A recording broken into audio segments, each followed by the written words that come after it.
Hello everyone, আসসালামু আলাইকুম। আশা করি সবাই ভালো আছেন, সুস্থ আছেন।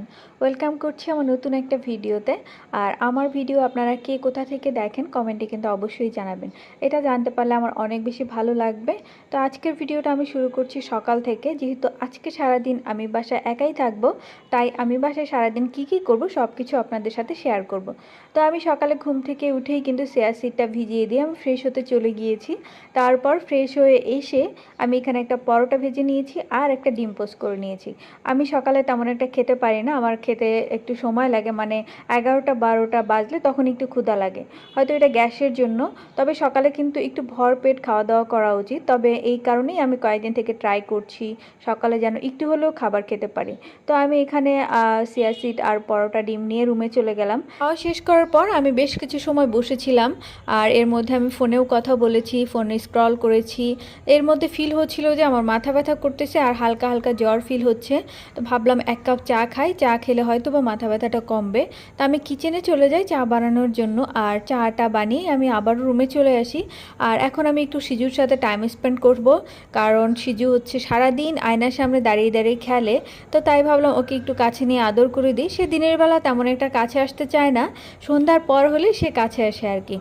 তো আমি এই করতে করতে দুপুর হয়ে গিয়েছে, অলমোস্ট ক্ষুধাও লেগে গিয়েছে। ভাবলাম একদম গোসল করে তারপর একটু রান্না করব। গোসল শেষ করার পরপরই আমি কিচেনে চলে যাই, আর কিচেনে গিয়ে আমি পেঁয়াজ মরিচ কেটে নিই। আর আগে থেকে আমি ফ্রিজ থেকে মাছ নামিয়ে রেখেছিলাম, সেগুলি বরফ ছেড়ে গিয়েছে অলরেডি। আর মাছটা যেহেতু অনেক দিন ধরেই আমার ফ্রিজে ছিল, তাই ভাবলাম যে একটু গন্ধ লাগতে পারে যদি হাতে মেখে রান্না করি। তাই ভাবলাম এটা আসলে ভেজে রান্না করলেই মনে হয় ভালো হবে। তাই আমি এটাকে কোনো কিছু চিন্তা না করলেই ভাজতে শুরু করলাম। আর এখানে আমি ছোট একটা আলুও দিয়েছি, আলুটা আমি একটু ভেজে নিচ্ছি। আমার কিন্তু মাছ ভেজে নেওয়া একদমই রেডি। এখন আমি জাস্ট এটাকে মশলা দিয়ে কষাবো একটু। তবে কয়েক মিনিট কষানোর পর আমি এতে পানি দিয়ে ঢেকে দিয়েছিলাম, আর ঢাকনা ওঠানোর পর আমি এখন দেখব যে আমার মাছ কত দূর হয়েছে।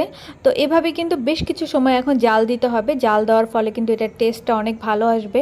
আর এর ফাঁকে আমি বাইরে দেখতেছিলাম যে বৃষ্টি পড়া শুরু হয়ে গিয়েছে। আর এখানে কিন্তু প্রায় সকালে অথবা বিকেলে হঠাৎ হঠাৎ করে বৃষ্টি হয়, যেহেতু পাহাড়ি এলাকা। এর মধ্যে কিন্তু আমার মাছ রান্নাও রেডি হয়ে গিয়েছে, এটা এখন খাওয়ার জন্য একদমই রেডি। আমার কিন্তু অনেক বেশি ক্ষুধা লেগে গেছিলো, তাই আমি প্লেটে ভাত বেড়ে নিয়েছি। আমি আর সময় নষ্ট করি নাই। আর বাসায় একা থাকলে কিন্তু তেমন রান্না করতেও ইচ্ছা করে না, কোনো রকমে একটা আইটেম হলেই কিন্তু খাওয়া হয়ে যায়। তো আমি খাওয়া শুরু করে দিয়েছি, কারণ আমার আসলে এত বেশি ক্ষুধা লাগছিল, রান্না করতে করতে আমি দেরি করে ফেলি। আর এদিক দিয়ে কিন্তু সিজুও দৌড়াদৌড়ি করতেছিল, যেহেতু ও এখন একটু একটু ভাত খায়, তাই ভাবলাম ওকে একটু খাবার দেই। এখানে যেহেতু একটা ভাঙা পাখা ছিল, আর সেটার উপরেই ওকে আমি খেতে দিছি, কারণ ও ভাতগুলি ভেঙে ভেঙে অনেকটা নষ্ট করে ফেলে, তাই আমি এটার উপরেই